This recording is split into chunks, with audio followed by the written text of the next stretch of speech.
Olá, sejam todos muito bem-vindos a mais uma live diária.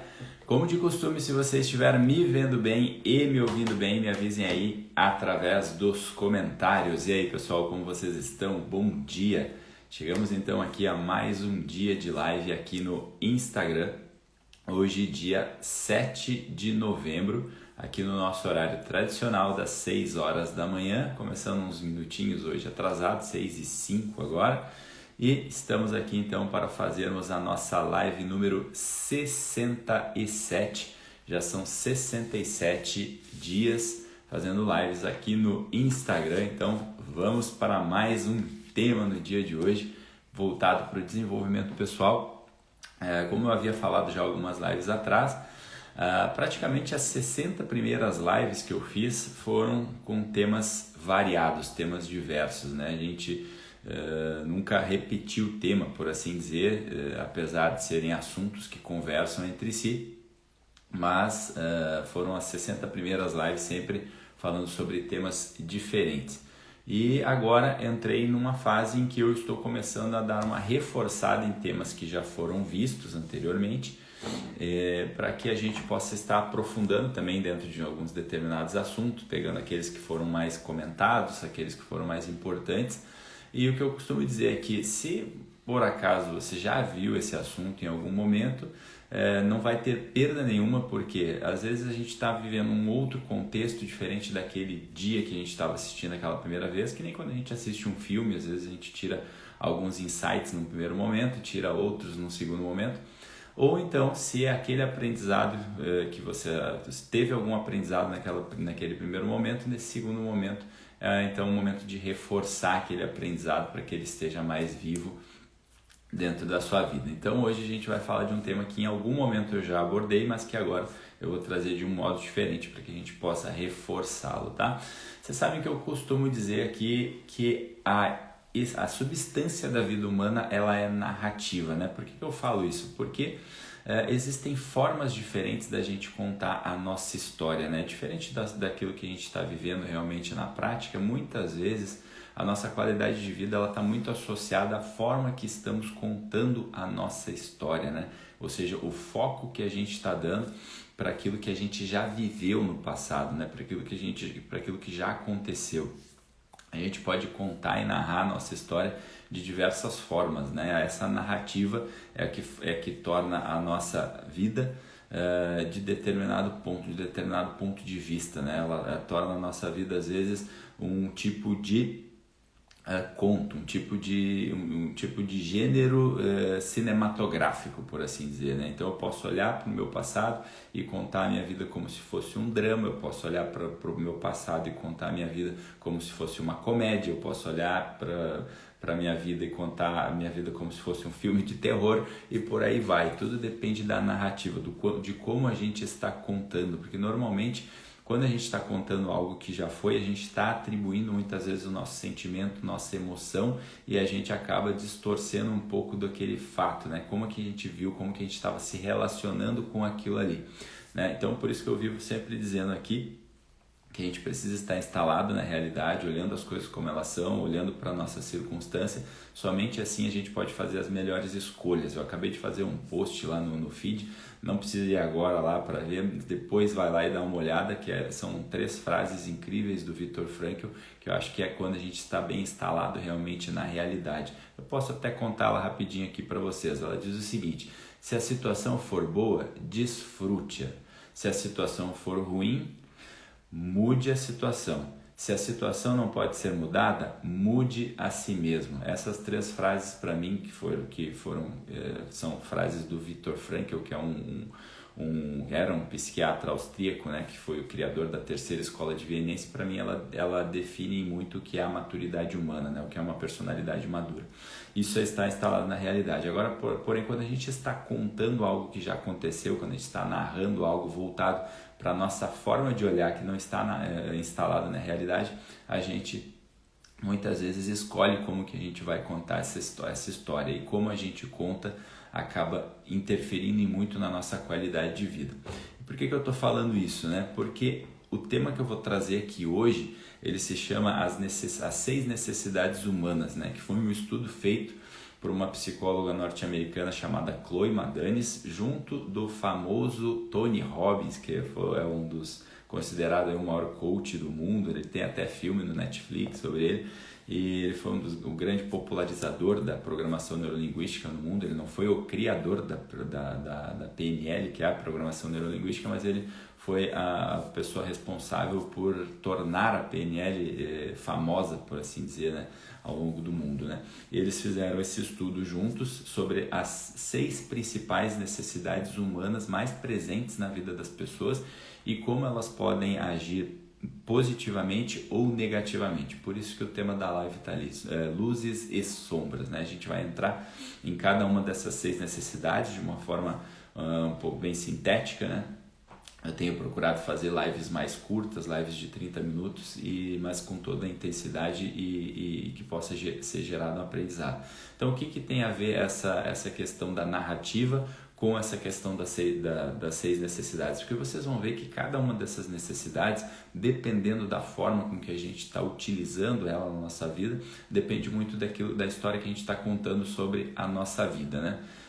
Eu sempre falo de 3 coisas aqui que a gente está vivenciando no nosso dia a dia. Primeiro são os fatos, depois a narrativa, o que a gente conta sobre esse fato, e por fim a estrutura subjetiva, que é como a gente está se relacionando com esses fatos, né? Então esse é o primeiro ponto.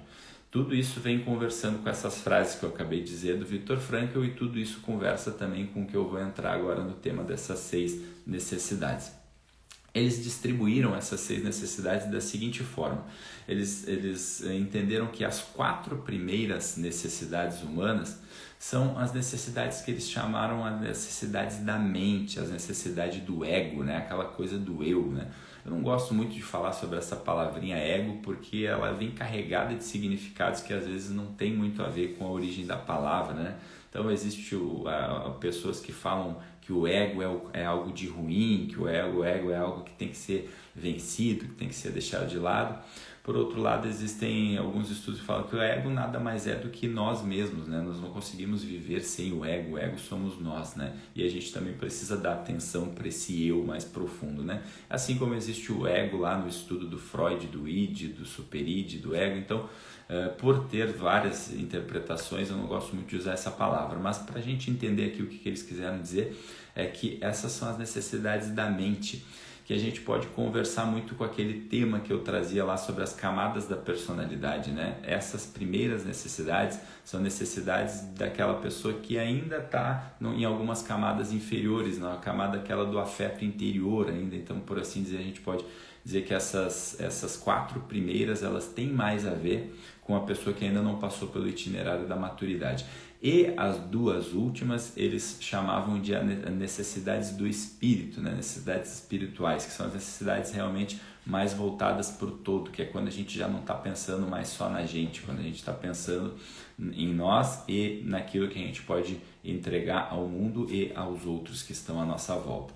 Então, eu vou falar um pouquinho sobre cada uma delas e a gente vai trocando ideias aqui conforme a gente vai passando. Então, vamos começar pela primeira necessidade humana que eles falam que está mais presente nas nossas vidas. A primeira necessidade humana é a necessidade de controle e segurança, tá? Então, quando você vê, é muito comum a gente ver as pessoas às vezes querendo ter um controle, uma segurança sobre coisas que não estão sob o nosso controle. Eu vivo falando muito sobre isso daí.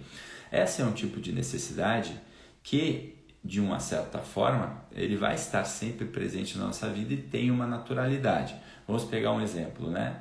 É normal eu querer me sentir seguro e ter controle de que, por exemplo, esse teto que eu estou aqui, que está aqui acima de mim, não vai cair. Eu preciso estar seguro quanto a isso, eu preciso ter essa segurança de que eu estou aqui fazendo a live para vocês e que esse teto não vai cair na minha cabeça, né? Eu preciso ter uma mínima segurança, pelo menos, de que hoje eu vou ter as minhas necessidades básicas, né? Que eu tenho aqui uma água aqui do meu lado para beber, que eu vou ter o que comer, que eu tenho um trabalho. Então, essas necessidades básicas, essa segurança voltada para aquilo que é realmente de fato necessário, né? É importantíssimo, com certeza. O problema é quando a gente acaba colocando esse tipo de necessidade voltado para as coisas que a gente não tem controle. Aí isso gera um grande sofrimento, né? Por isso que eu falo que são luzes e sombras, né? Dependendo da forma que eu utilizo, essa necessidade ela acaba sendo boa. Dependendo se eu uso para uma outra forma, ela acaba sendo ruim. Então, como que essa necessidade é usada de uma forma ruim? Quando a gente quer ter controle sobre aquilo que a gente não tem, né? Ou então, muitas vezes, quando a gente quer trazer esse tipo de controle, esse tipo de segurança, né, de uma forma exagerada para os nossos relacionamentos, né? Por exemplo, quando a gente vê um casal onde um precisa estar ali sempre olhando para o celular do outro, por ter uma certa desconfiança, né? É um desejo de segurança, um desejo de controlar a outra pessoa, né? Se eu não fico olhando ali o celular dela para saber o que ela está falando com as outras pessoas, esse é um tipo, às vezes, doentio de controle e segurança, né? Que é muito imaturo, por assim dizer, mas que aponta para essa necessidade da qual eles falavam, né? Então, isso explica um pouco sobre essa primeira necessidade que eles falaram que está presente, né? Eles também atribuíam essas necessidades para que a gente possa entender por que a gente faz o que a gente faz, né? Esse porquê da gente fazer certas coisas trazem atrás dessas atitudes, desse comportamento escondido essas necessidades, né? A tal da intenção positiva, né? Por que eu faço o que eu faço? Então, essa é a primeira necessidade humana que eles trouxeram. A segunda necessidade humana, paradoxalmente, eles trouxeram praticamente o contrário do controle e da segurança, que é a necessidade da insegurança e da variedade, né? Ora, como assim necessidade de insegurança? Essa necessidade que eles falam é uma necessidade de variedade, né? Da gente ter aquela coisa de sair da rotina. Essa é uma necessidade que eles também trouxeram, que segundo eles também é uma das mais presentes na vida das pessoas. Ora, imagina vocês aqui que eu tô lá recebendo, sei lá, uma dieta da nutricionista, né? A Fran tá aí também, nutricionista, pode falar um pouco sobre isso. Imagina se eu chego lá como um cliente, né, de uma nutricionista, e aí ela passa para mim que a partir de agora o meu cardápio vai ser um único tipo de alimentação, vai ser sempre o mesmo alimento, todo santo dia vai ser aquele alimento, eu vou comer aquele mesmo alimento no café da manhã, no almoço, no café da tarde, no jantar, então todo santo dia aquele mesmo alimento naquela dieta.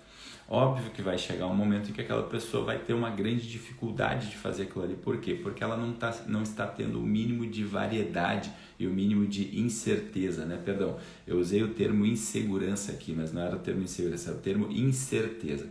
O ser humano ele tem essa necessidade de ter incertezas e variedades, né?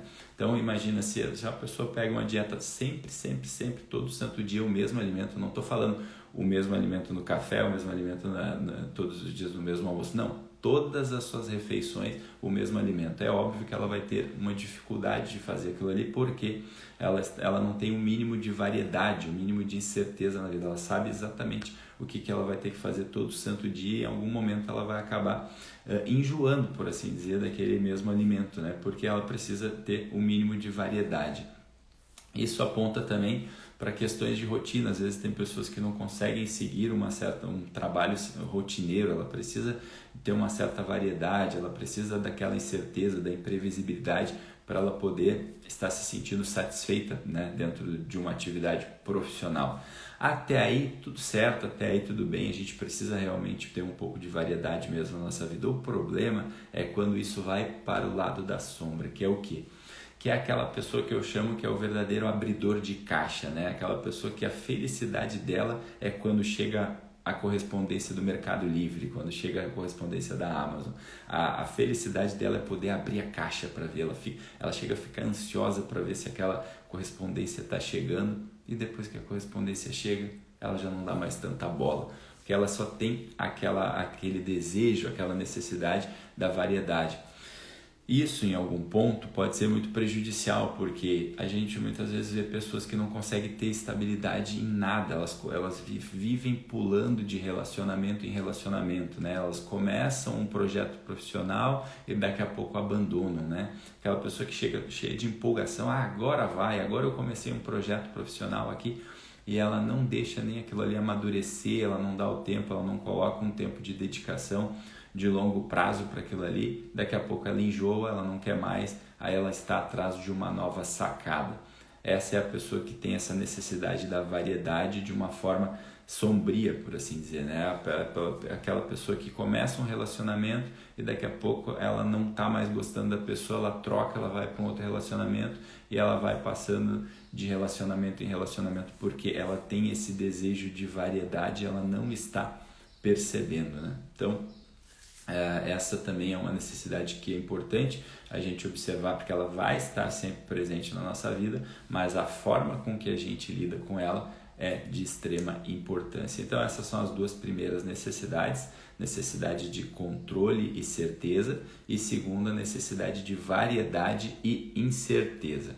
E aí a gente vai para uma segunda dupla, né, que é a terceira e quarta necessidade.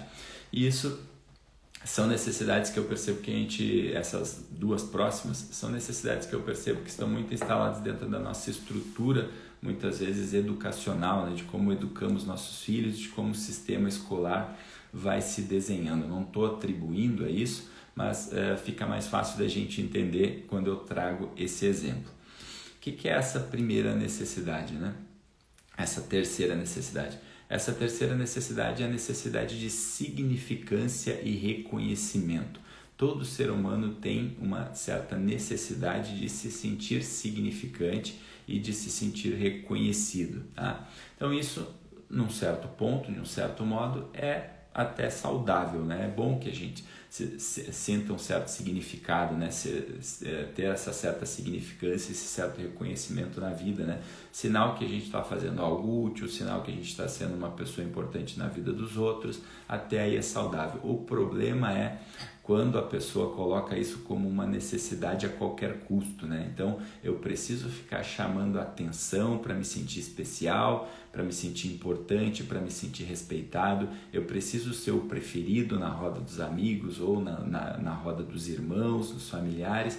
Então, é aquela pessoa que ela nunca está satisfeita se ela não for a bolacha mais recheada do pacote, né? Que muita gente fala assim, né? Então essa necessidade de significância muitas vezes ela pode ser levada para um lado sombrio. Imagine vocês agora uma pessoa que entrou numa vida de crime, né?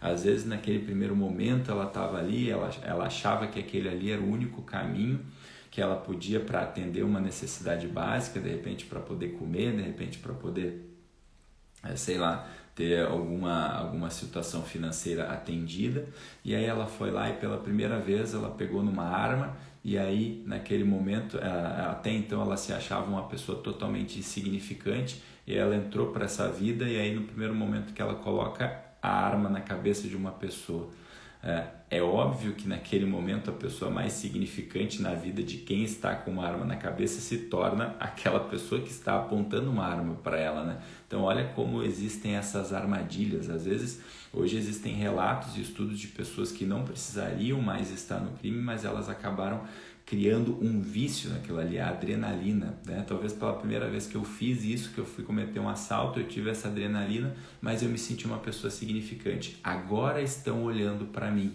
né? Então olha que loucura é isso, mas muitas vezes isso acontece no mundo real. Para eu me sentir significante, eu preciso fazer algo que chame atenção, ainda que isso muitas vezes seja algo prejudicial. Essa é a necessidade de significância e reconhecimento, né? Então, paradoxalmente também, a gente tem uma quarta necessidade que eu acredito que também tenha muito a ver com essa parte da significância, que é a necessidade da conexão e do amor. Essa é a quarta necessidade. Por que eu falei que essas duas estão intimamente ligadas e eu falei do nosso sistema educacional? Desde pequenos, desde quando a gente está lá no primeiro aninho, né, da escola, a gente já começa a fazer as nossas provas, lá, os nossos testes, né, e aquela coisa de todo final de trimestre ou bimestre tem a entrega do boletim. E aí quando a gente tem essa entrega do boletim, muitas vezes tudo que a gente deseja, tudo que os nossos pais desejam é que a gente tire a nota acima da média, né? Aquela nota azul. E isso vai se instalando, isso vai se desenhando na nossa vida da seguinte forma: se eu passei, eu sou uma pessoa inteligente, né? Se eu sou uma pessoa inteligente, eu acabo sendo elogiado. Só que se eu rodei, eu acabo sendo uma pessoa que não deu conta de fazer o que precisava ser feito e eu sou criticado.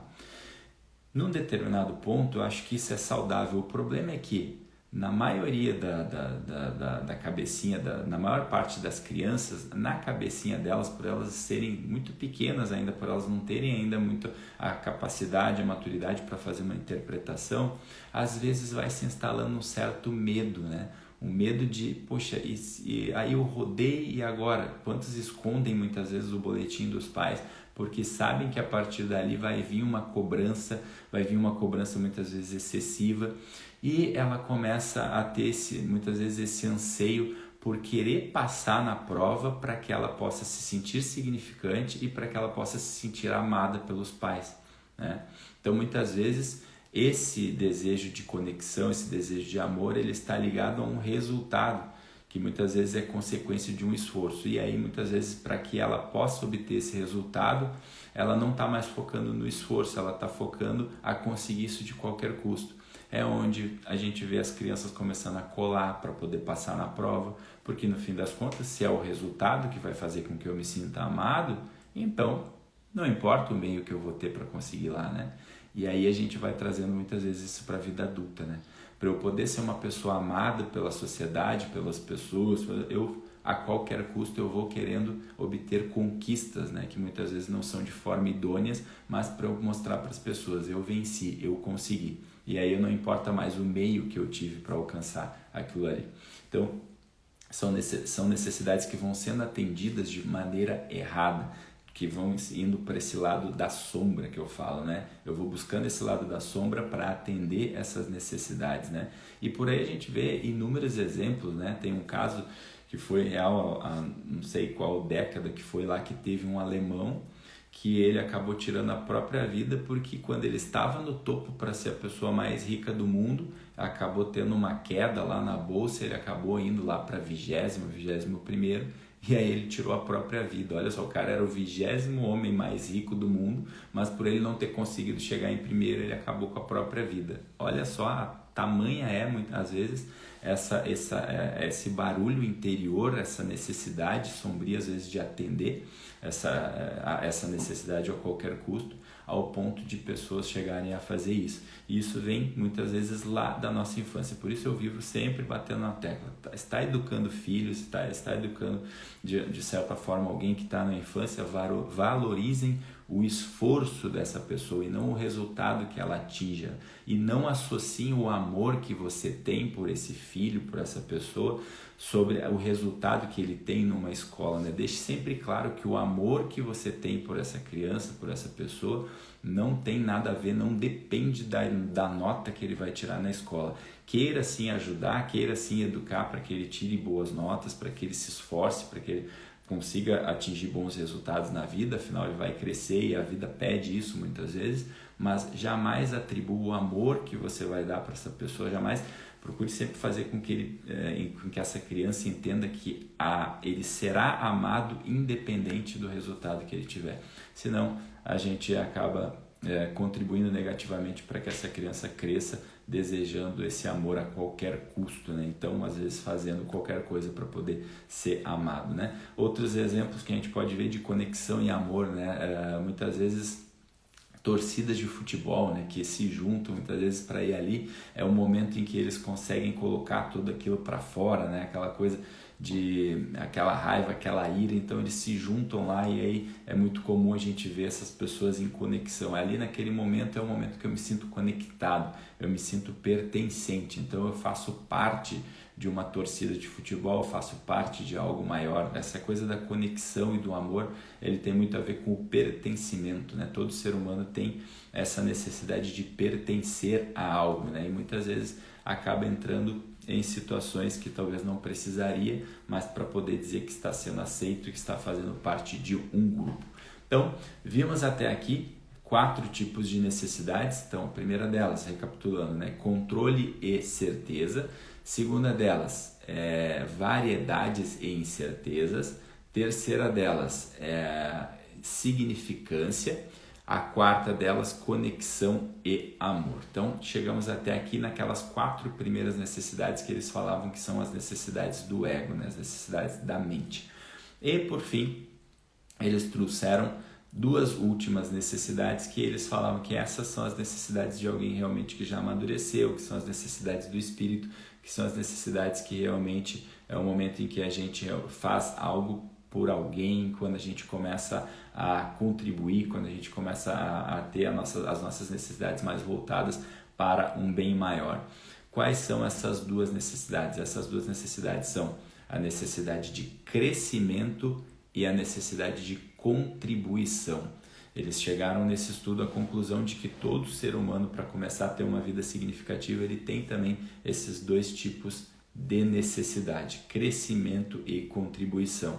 Então, aquela velha visão, né, de quanto mais a gente cresce, seja profissionalmente, seja como pessoa, mais a gente tem condições de contribuir, né? E aí isso vai virando um ciclo virtuoso. Quanto mais eu cresço, mais eu contribuo. Quanto mais eu contribuo, mais eu cresço.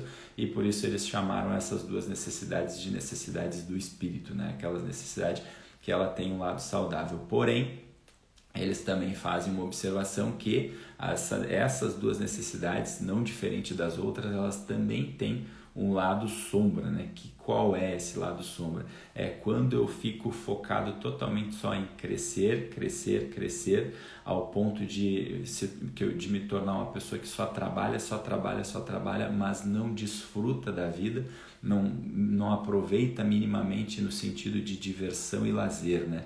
Então esse tipo de crescimento, se ele fica voltado somente para isso, às vezes ele acaba se tornando um lado sombra. Então por isso precisa ter esse equilíbrio. E do mesmo modo, quando a gente vai para o lado da contribuição também. Se eu só busco contribuir, né? Então eu só estou olhando para o outro e às vezes eu acabo esquecendo de mim, né? Então eu não faço uma contribuição para a minha vida, ainda que esse tipo de contribuição com a vida dos outros seja algo que me satisfaça. É importante às vezes a gente também se reconhecer, às vezes a gente se presentear, a gente se permitir também viver momentos onde a gente está contribuindo, olhando às vezes um pouco para a gente também, né? Então, tudo isso que vocês viram, todas essas necessidades que eu trouxe aqui, independente das primeiras 4 que são mais voltadas para a mente e essas 2 últimas que são mais voltadas para o espírito, percebam que elas necessitam de um equilíbrio, né? É importante que a gente consiga equilibrar essas 6 necessidades na nossa vida. Agora, o importante desse estudo é que ele traz um grande ganho de consciência, né? De muitas vezes, por que a gente faz o que a gente faz. E aí eu volto lá na frente para a gente fechar aquele parênteses, né? Muitas vezes a minha história ela está sendo narrada, ela está sendo contada de uma forma que atenda a essas necessidades. Então, a partir de agora, qual é o convite aqui para a gente sair dessa live de hoje, já se dirigindo para o final? Toda vez que a gente estiver contando uma história a respeito da nossa vida, toda vez que a gente esteja, muitas vezes, com algum tipo de dificuldade ou com algum tipo de desafio que a gente precisa muitas vezes ajudar uma outra pessoa, muitas vezes está falando da gente mesmo, né? É importante a gente observar, primeiro, o que existe de verdade aqui, o que eu estou contando de fato aqui, e aí eu focar realmente nessa realidade, nessa verdade aqui, para dentro das minhas circunstâncias, dentro das minhas condições, eu possa agir efetivamente. Segundo, quando eu estou contando essa história, eu estou trazendo abstrações que fogem da realidade, é uma mera interpretação. Quando se trata dessa interpretação, aí é onde entra eu olhar para essas necessidades. Qual é a necessidade que eu estou atendendo aqui que me faz contar a história desse jeito? Ontem eu estava num atendimento com uma cliente e a gente estava falando sobre alguns objetivos, né, dela, e dentre alguns objetivos dela existe o objetivo de uma meta profissional, uma meta financeira. E aí, ao mesmo tempo, ela se via num certo conflito do seguinte: para que ela alcançasse essa meta financeira, ela precisava fazer uma certa reserva, né? Certas economias que exigiriam alguns tipos de renúncia, né? Então ela precisaria evitar alguns gastos naquele momento desnecessário para que ela consiga até o final do ano, até o começo do próximo ano, atingir essa meta. Só que daí daqui a pouco ela se pegou nesse conflito porque ela sempre contou a seguinte história para ela, que eu não sei se o amanhã vai chegar, então para que eu vou ficar guardando dinheiro, né? Essa é a narrativa central da vida dela, né? Então, como eu não sei se o amanhã vai chegar, então para que eu vou guardar dinheiro, né? Essa é a história central, que entra obviamente em conflito com aquilo que ela está querendo. Como assim, se eu quero guardar dinheiro, se eu quero fazer uma reserva, mas ao mesmo tempo a minha história central diz que guardar dinheiro é inútil, é desnecessário, óbvio que em algum momento esses dois pontos de vista vão acabar se conflitando e eu não vou conseguir desempenhar e desenrolar a minha meta. Então naquele momento ela precisou ganhar consciência disso, de que essa história realmente não a ajudaria. Agora essa história certamente ela está ajudando ela estava ajudando ela a atender uma dessas necessidades. Talvez pode ser necessidade de controle, né? Poxa, eu quero ter controle, então para mim eu vou viver o hoje. Ou então uma necessidade de variedade, né? Então, eu vou viver o hoje, então amanhã eu não sei, então eu vou aqui vivendo cada dia um dia, né? Para ter esse tipo de variedade. Ou seja, alguma necessidade humana está sendo atendida para que eu conte essa história. Então, toda vez que a gente está diante de uma narrativa, diante de um desafio, diante de uma história que a gente está contando que não está baseada na realidade, mas sim numa interpretação que a gente está tendo sobre os fatos, é importante a gente olhar qual é a necessidade que eu estou atendendo nesse momento. E aí a gente busca outras formas de atender essa necessidade. Então, talvez, poxa, legal, eu quero ter um pouquinho de variedade, mas agora é um momento que eu tenho que segurar, não posso gastar, porque senão eu não vou atingir minha meta, o meu objetivo. Eu uso a minha criatividade para conseguir outras formas de diversão. Talvez eu não vou fazer aquela viagem lá que seria um pouco mais cara, mas eu posso, sei lá, ter um final de semana divertido com os meus amigos, com a minha família. Eu posso atender esse tipo de variedade de uma outra forma. E da mesma forma a gente pode levar para as outras necessidades, né? Sempre existem formas da gente atender essas necessidades. Para isso a gente precisa de flexibilidade, a gente precisa de criatividade e, mais do que tudo, a gente precisa contar novas histórias. A gente precisa sair hoje daqui prestando atenção em qual a história que a gente está contando sobre as coisas. Isso é uma realidade? Isso é uma verdade? Ou é uma necessidade que eu estou querendo atender de uma forma que não é saudável, de uma forma que não vai de encontro com aquilo que eu quero para a minha vida? Eu acho que dessa forma a gente consegue usar essa estrutura a nosso favor e assim viver uma vida de mais qualidade, uma vida de plenitude e, no fim das contas, uma vida de maior paz. Tá bom, pessoal? Então, dessa forma a gente se dirige ao final da live de hoje. Essas foram as 6 necessidades humanas, estudo de Chloe Madanes e Tony Robbins. Espero que vocês tenham gostado, que tenha feito sentido para vocês, e se fez, compartilhe com mais pessoas, manda ali no aviãozinho para que mais pessoas possam ter acesso a este conteúdo. Essa foi a nossa live número 67. Então, desejo a todos aí uma ótima terça-feira, um ótimo começo de terça-feira, e amanhã, se Deus quiser, estaremos aqui novamente no nosso horário tradicional das 6 horas da manhã para a nossa live número 68. Então, agradecimento às pessoas que participaram da live: Débora Paiva, Franzolin, seu Jorge Oneron, Janaína, Giza Machado e Beth. Muito obrigado pela participação de todos vocês. Um excelente dia, fiquem com Deus e até amanhã. Tchau, tchau.